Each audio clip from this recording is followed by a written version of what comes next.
Assalamualaikum warahmatullahi wabarakatuh. Perkenalkan, nama saya Syarif Hidayat, NIM 1808736, mata kuliah Kondisi Fisik. Saya akan melanjutkan bab 7 dengan materi teori perencanaan dalam pelatihan. Pentingnya perencanaan dan peranannya dalam pelatihan. Proses perencanaan dalam pelatihan merupakan prosedur yang terorganisir dengan baik, metodis dan ilmiah, yang membantu atlet mencapai tingkat pelatihan dan kinerja yang tinggi. Dengan demikian, perencanaan adalah alat paling penting yang digunakan oleh seseorang pelatih dalam upamanya melakukan program pelatihan yang terorganisir dengan baik. Agar efektif dalam usaha perencanaan, seorang pelatih harus memiliki yang tinggi tingkat keahlian dan pengalaman profesional. Rencana pelatihan juga harus objektif dan harus didasarkan pada kinerja atlet dalam tes atau selama kompetisi. Rencana pelatihan harus sederhana, sugestif, dan fleksibel, sehingga isinya dapat dimodifikasi sesuai dengan tingkat kemajuan atlet dan pelatih. Peningkatan pengetahuan metodis. Persyaratan umum dalam perencanaan. Tingkat yang harus dipertimbangkan oleh pelatih yang mencoba meramalkan level yang akan dicapai di masa depan dan mengarahkan program atletnya ke arah tujuan yang sama.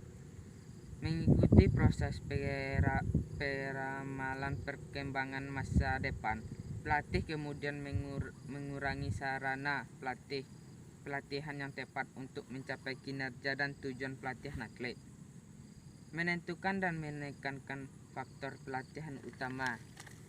Selama pelatihan, seorang pelatih harus selalu berusaha untuk menekankan secara setara atau sesuai kebutuhan atlet masing-masing faktor pelatihan, serta pentingnya yang mendasari volume atau intensitas. Latihan faktor yang berada di bawah tingkat rata-rata pembangunan dianggap paling rendah tautan dalam rantai pelatihan. Setelah pembentukan tautan terlemah, pelatih menyesuaikan kembali program pelatihannya, menggeser penekanan lebih ke yang sesuai area dalam fase pelatihan. Jenis pelajaran. Pelajaran pelatihan adalah dari jenis berikut: belajar, pengulangan, kesempurnaan keterampilan, dan penilaian. Utama tugas dari pembelajaran adalah untuk memperoleh keterampilan baru atau manuver taktis. Struktur pelatihan sesuai dengan kedua rasional, metodologis, dan fisiologis. Pelatihan pelajaran dibagi menjadi bagian-bagian yang kecil yang memungkinkan pelatih atau atlet untuk mengikuti prinsip peningkatan dan penurunan progresif dari pekerjaan yang diterapkan. Struktur dasar terdiri dari 3 atau 4 bagian. Dalam kasus pertama, pelajaran dibagi menjadi berikut: 1. Persiapan pemanasan, 2. Bagian utama latihan, 3. Kesimpulan. Demikian pula pelajaran 4 bagian terdiri dari A. Pengantar, B. Persiapan, C. Badan utama, D. Kesimpulan. Pendahuluan. Pelatih harus memberikan rincian berkenaan dengan bagaimana tujuan dapat dicapai.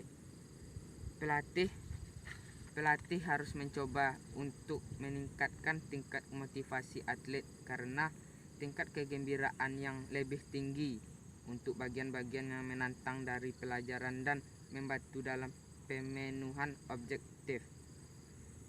Metode seperti ini hanya berlaku untuk meningkatkan organisasi pelatihan, tetapi juga untuk berbagi tanggung jawab pelajaran dengan para pelatih. Persiapan atau pemanasan. Kurangnya konsistensi mengenai metode investigasi, jenis, durasi, intensitas, tingkat persiapan objektif menjadi perbandingan hasil sangat sulit. Tujuan pemanasan adalah untuk mencapai atau mendekati kondisi sebelum dimulainya pelatihan dan kompetisi. Akibat dari pemanasan adalah suhu tubuh naik, yang tampaknya adalah satu dari faktor utama yang memfasilitasi kinerja.